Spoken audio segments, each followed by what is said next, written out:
Welcome to Public Forum, a community outreach program produced by North Idaho College located on Lake Coeur d'Alene. Featuring guests from around the globe addressing a wide variety of subjects, Public Forum serves to educate and enlighten. Please join host and moderator, political scientist Tony Stewart, in welcoming today's guests. I am so pleased to welcome you to the 10th and final week of our special series that has been titled Americans' 225-Year Journey in Search of Personal Freedoms. As we end this special series and next week go to a different topic, I want to conclude by welcoming 4 guests to our program from the past. Under our Chautauqua format, we are having some very wonderful people to play people from the past history. All of our guests today are women who were very, very deeply involved in earlier time in our period on women's rights and women's advancement. First of all, welcome to the program Amelia Jinks Bloomer. She lived from 1818 to 1894 and was known as an American dress style reformer. Miss Bloomer, welcome to our program. Thank you, Tom. Our second guest is Wilma Rudolph, who lived from 1940 to 1994, and she was the first American woman to win 3 medalists at the 1960 Olympic Games. Miss Rudolph, welcome to the program. Thank you, Tony. I'm also very pleased to welcome to the program Cady A. Nation, who lived from 1846 until 1911 and was known as an American temperance agitator. Welcome to the program, Miss Nation. Thank you very much. And last, we're also very pleased to have on the program Elizabeth Cady Stanton, who lived from 1815 to 1902 and was an American worker for suffrage and voting rights. Welcome, Miss Stanton. Thank you. And as always, I'm so pleased to have Janelle Burrell, our regular panelist, and she will start the questioning with our famous women in history. In this first round of questions, I'd like to ask a short question so you can identify yourselves and some of your major accomplishments for the viewing audience. What I'll do is start with you sort of in a chronological order. I'd like to talk with Elizabeth Cady Stanton first, and then with Ms. Bloomer, and then with Ms. Nation, and then eventually with Wilma Rudolph at the very last, because that's sort of a chronological order. So let's start with you, Ms. Stanton, and can you tell us something about your major accomplishments? Well, my name is Elizabeth Cady Stanton. An important part of my makeup is that I kept my maiden name as well as my husband's name. A group of women and I decided to form the first Women's Rights Convention in 1848 in Seneca Falls, New York. And we presented the Declaration of Sentiments, which we insisted that women be given the right to vote, and it raised quite a furor. And what about you, Ms. Bloomer? I published the first temperance paper that was owned, edited, and distributed by a woman.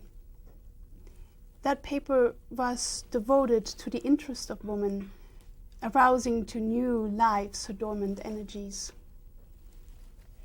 And in Ms. Nation, now with your work, you were very well known at the time that you lived. In what area did you work in primarily? Primarily, I worked in the work of the Lord. He came in form of the temperance movement, because I saw so much dissension and destruction coming out of that particular problem that the world was having, or our nation was having. My life was a form of grooming me for that position. I was many things. I was a teacher, I was an orthopologist, I was a hotel proprietor in a day when that was not something that a woman did, but my ultimate goal was to carry a nation. And Ms. Rudolph, what were your accomplishments? And I noticed that you're wearing a Tennessee State T-shirt today. And can you explain the significance of that? Yes, I was a Tennessee State Tiger Belle. I was known as the fastest woman in the world. And that is significant because I had polio as a child. And in 1956, when I was 16 years of age, I got my first bronze medal at an Olympics. And then in 1960, I took 3 golds. And that was the first time an American woman had ever done that. And what were your events that you competed in? I was in the 100-meter sprint, the 200 meter, and in the 400 meter relay, and I set world records in all 3 of those events. But you were born in Tennessee. I was born in Clarksville, Tennessee, and the amazing part was that a lot of the awards that I got later on, the Sullivan Award, that was the first time a woman was ever given that, and many of the invitations that I got, like from the New York Athletic Club, was the first time that a woman had ever been invited to compete, and the same for the Penn State relays. In my question, Ms. Bloomer, I'll start with you. And sometimes we don't realize that any civil rights movement, be it on gender issues or race or age, disability, whatever it may be, that it includes some of the areas that one first would consider part of civil rights. And so in your case, you like the other guests we have today, certainly contribute in a significant way. And I believe one of your contributions was that you introduced Susan B. Anthony to Ms. Stanton. But in an earlier presentation today, it was very interesting to hear you say that dress was important. Would you explain why, from the perspective of how women were, I guess, almost forced to dress a certain way, and how you revolutionized and reformed that, and that was a form of liberation? For me, it was important that women were freed from the crippling corset they had to wear that were binding them to where they could not even breathe. It was a way for me to show women that they had the right to set aside the corsets and to come out and to fight for their rights, for their equal rights. So dress had a part to do in that, and you redesign clothes, and some of those clothes are named after you today, Bloomers, right? I did not redesign the clothes.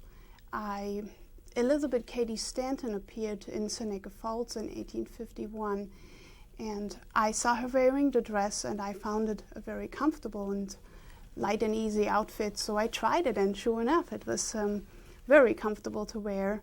So I continued to wear the dress, and not only was it comfortable, but it drew the crowds, and they came to hear me. And so my messages had a way to scatter through the crowds. How did the clothes get your name? The clothes got my name through the press. The press ridiculed me for wearing the outfit, but I would not let the press ridicule me.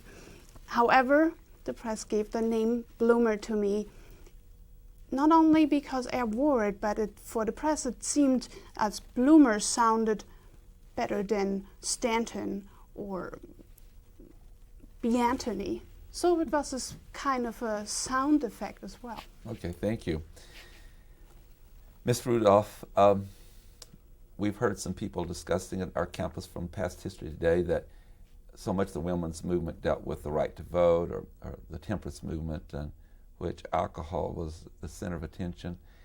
And some of those individuals said that in their day, athletics for women was not the issue. They were not even that interested. They had these other priorities. But by the time of your great success, that had been accomplished. There were other things to do, but certainly the right to vote and to enter a political process.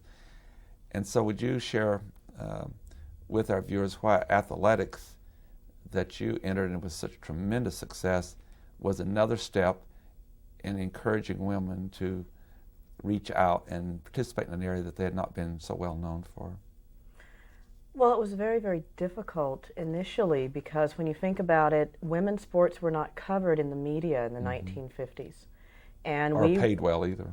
They didn't pay at all. Yeah. That was the amazing not part. Professional sports. That's correct. They did not consider it a real sport. Women's track, so what? It could go on the 9th or 10th page of the newspaper, yet if a man were playing the same sport, it would be on the front page. And that was definitely an issue. Also, the fact that women were not supposed to do such things. It was not considered ladylike. So a lot of my initial competitors didn't really want to try because they were more interested in dating and looking dainty. And in my opinion, you can be athletic, I could run, and be very, very competitive, and yet when I was off of the track field, I could dress like a lady and act like a lady, and that was very, very important to me. And so with your great success and winning the gold as much as you did, that you became a model for other women. Definitely. One of my mentees was Flojo, who went on to become another great track star. And the lady who set an example for me was May Faggs, and she was very, very ladylike. And of course, my favorite black hero was Jackie Robinson, and he told me to keep running and not let anyone stop me. And that was very important at that period of time.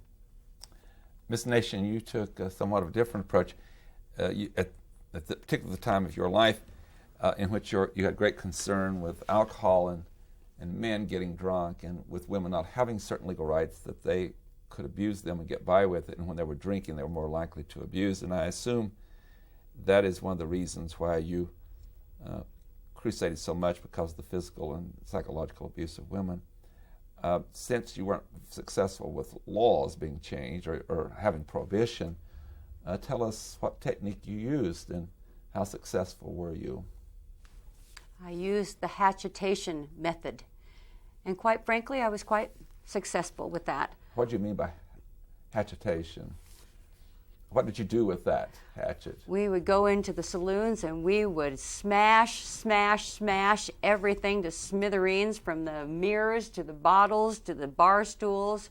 We would just leave total devastation behind us. That was our goal. And when you did that, did you ever, when you were destroying this in a bar and all, did the men not to physically attack or resist your aggression towards what was happening there? Oh, absolutely. I've been jailed over 30 times. I've been carted out and plopped on my derriere in the middle of the street. I've been knocked down, pelted with rotten eggs. I met more opposition than you can imagine, but that did not stop us or myself. Did you ever get sued for destruction of property that belonged to someone else? Yes, I did. I was in court many, many times because of the crimes that they considered that we were committing, but we always pointed out that they were committing a crime first, and we were coming in trying to do whatever we can to right what we consider to be the root of the evil, at the root of the problem. And did you ever pay any of those civil fines? Yes, I did. So I assume you raised money from different ways to. Well, I had ways to raise money. Actually, I was quite successful in my own right, running hotels and being an orthopologist. I didn't make very much money as a teacher. That's what I started out doing, but I was always able to make money, as much money as I could make, and gave a lot of money to the poor and helping that cause as well. Prohibition in our country that would come after your death, and would last a short period of time, in which the manufacturing, distribution, consumption, or sale of alcoholic beverages violated the U.S. Constitution for 12, 13 years. It was a short period of time. Yes. But in your time, that was not the case, and so it was legal in many places to manufacture and sell alcoholic beverages. And I know what you're referring to. Even though that was legal, you were thinking that the results that it had on people caused them to do illegal things. But how did you explain, or in your time maybe you didn't have to explain so much as you would today with the media and others, how did you explain the fact that something that was legal you were destroying that belonged to someone else? Well, there were some legalities that were to make alcohol legal, but there were also some laws that were in place for the consumption, and the fact that there was prostitution going on, the fact that they were tempting young boys into these joints and changing and ruining lives. There were a lot of things that were not supposed to be going on that the legislature would not enforce. The liquor industry, if you can remember, was responsible for a huge amount of revenue for the state. 25 to 30% of the monies from the liquor industry was given to the state. So there was no way that we could fight the law. They left us with no recourse other than the hatchetations and other than to take the law in our own hands to try to save our sovereign nation. Ms. Stanton, you worked so closely with Susan B. Anthony for decades, and you were married and you had children and you were stayed close to home, and she never had any children and wasn't married. Talk about your relationship a little bit. She has indicated in a presentation here that she used your words, that you structured comments and ideas and arguments, and then she went out on the circuit and spoke. She also claimed that you were a better speaker than her. Would you like to talk about that relationship and how you worked as a team to, in the end, it was fortunately very successful, and that is the right to vote did come in 1920. Well, as I stated earlier, and as Susan has stated, we shared a 50-year friendship and partnership. But Susan chose not to marry, and I was married and had 7 children whom I adored. Susan often had to beg and plead and finally resort to coming to my home and tending to my children so that I would write the speeches that she would then tirelessly travel throughout the country to deliver. She spent many, many, many months, hours, years delivering my words. So you were a speechwriter for Susan B. Anthony, among other things? Well, yes, but once I was stirred by a cause and provoked, I was relentless. I just chose to stay at home with my children while they were small. Susan B. Anthony was criticized so much, because anytime that you're crusading and trying to make change, there's great opposition, and she was vilified by many. You've indicated that didn't happen to you so much, or you've indicated that you didn't have hardly any, or you wouldn't admit any enemies. There must have been some if they were people who opposed the right to vote for women, but what was it about your personality or the fact you stayed at home, or maybe you were less visible? Why did she create so much more opposition to herself than you? Susan had much more confidence in herself than I did. I was raised in a family where the males were important, and Susan was raised a Quaker, and she was entitled to her opinions and encouraged in her opinions. And in my family, the women were trained to stay home and tend to their families. Even though I had ideas of my own and strived to be like my father, the lawyer and judge, that was not a popular occupation for me and not something that I could pursue, and education was not open to me. You did some public speaking, though, did you not? Yes, I did. Especially with the convention when it was organized? Yes, but as Miss Bloomer can relate to you, on that first day I was so timid, she told me that it was nearly impossible to hear me. Janelle Burrell. Well, my first question will be in this round for Elizabeth Cady Stanton. You had a husband and you had children. Was your family supportive of your endeavors for women's suffrage? Well, my husband was a politician. So as a politician, he did not make his presence known. He was busy fighting. He was an abolitionist. He was busy fighting for that cause. And he felt that to free the slaves was his mission. But as a husband and as a partner, he helped me draft the resolutions that I presented, but he kept himself out of my limelight when I went to present those things at convention and insist that women have the vote. Now, my next question is going to be for Carrie Nation. You were very involved in the temperance movement. Why was the temperance movement so bad for women? What was the connection between the temperance movement and women? Well, back in those days, husbands had all the purse strings. They controlled the fortunes, they controlled the money. They could literally drink their fortunes away. There was prostitution going on in these joints, in these saloons, to where their husbands were catching venereal diseases and bringing them home to their wives. The abuse when somebody is intoxicated is obvious. So, and like I mentioned before, the legislature was so behind the liquor industry because of the fact that the liquor industry established so much revenue for the state, that this clearly was the root to all the evil, to the lack of women's equality, to their demise of their fortunes and their families. Now, Ms. Bloomer, you were involved also in these movements, and can you amplify a little bit what the status of women was at that time, how actually they couldn't own property or they couldn't do certain things. What kinds of things were women prohibited from doing that we can think of now, and in addition to voting, of course. But what kinds of things were women prohibited from doing in your time? Education, for example. I'm sorry, we can't hear you. Education, for example. I was brought up with a very simple education, just reading, a little grammar and arithmetic. I believe that women have the right, or should have the right, to be educated, just as men have that right, and that our nation should open their schools to women as well. So that was one of the areas. And I think women who worked outside the home were not allowed to do many jobs. Is that correct? Yes, that's also correct.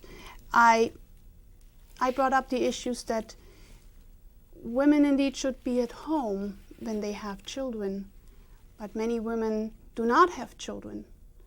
And I believe that these women should have an opportunity to work outside their homes and have the right to compete with men for jobs.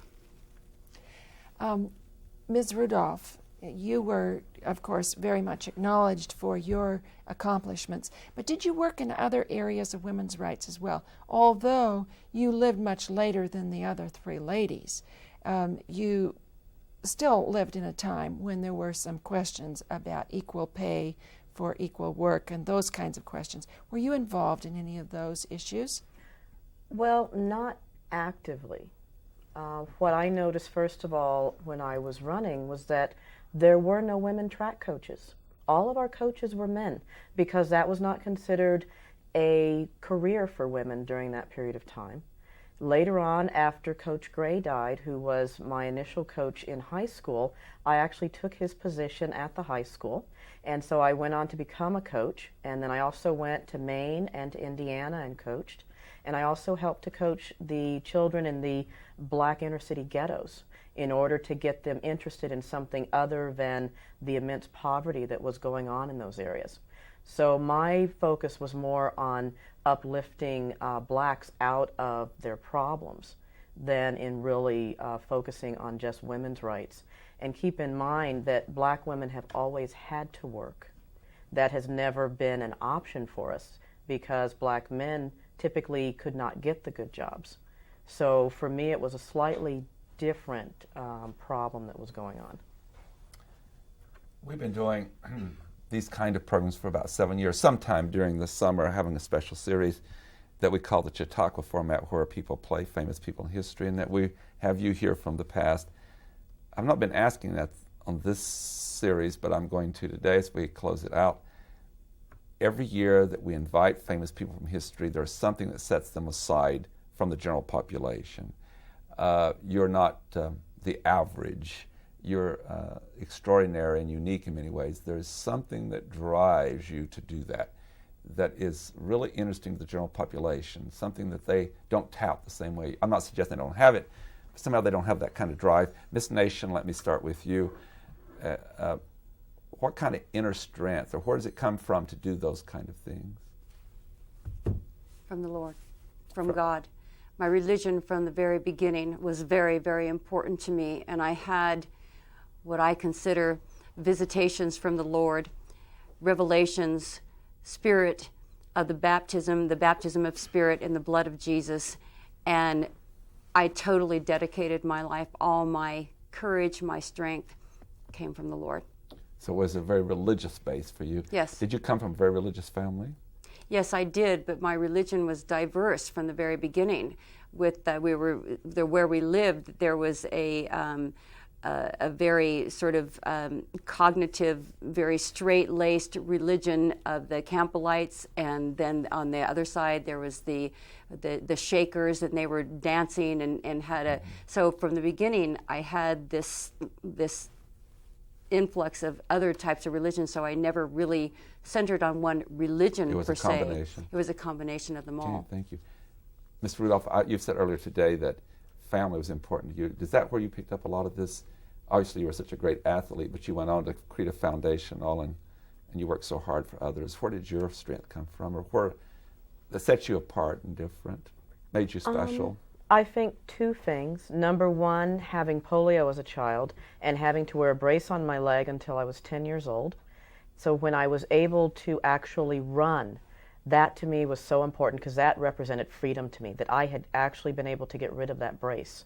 And then with all of the things that happened during my life, without the support of my family, I never would have made it to the Olympics.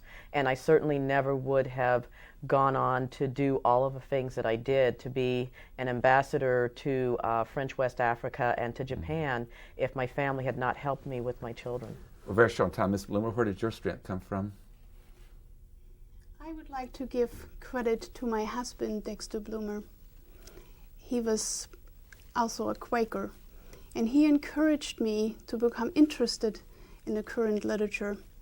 And he also encouraged me to start writing for the local newspaper, which then in turn made me organize our first temperance organization in Seneca Falls. So your husband was behind you through this whole process? Yes. So a partner was helpful? He was a great support. Yeah. And Ms. Stanton, how about you? My inner strength came from my incredible thirst for knowledge and the fact that I was, as a female, denied the chance to quench it. And so all of you have had something, and you could really identify it rather easily. And so those kind of chords we need to see, because it really helps in our time as you've come to visit us and as our viewers are watching, wondering about where you got your strength. On behalf of Janelle Burrell, our panelists and our staff, we thank all four of you for coming to our time in history and sharing with us. And all of you have left things behind that have helped create a different kind of society in this country and even beyond the borders of the United States. Ladies and gentlemen, with that, we bring to close a 10-week series that's titled America's 225-Year Journey in Search of Personal Freedoms. And throughout these 10 weeks, there's some themes that have run through, and there have been very defining moments in our history, and those moments have been very crucial and important. And fortunately, in those moments, those who are supporting more freedom have prevailed over those who wanted to keep the status quo and deny some members of our society their freedom. And that was the theme behind this whole series. I would like to invite you to be with us again next week. At the same time, we'll move to yet another issue. Until then, please have a good week. I am Tony Stewart. Recorded on the campus of North Idaho College, Public Forum is the longest-running entirely college-produced program on PBS. Each episode is pre-recorded live and is an educational outreach from North Idaho College. Please join us again at this same time next week for another edition of Public Forum on this public television station.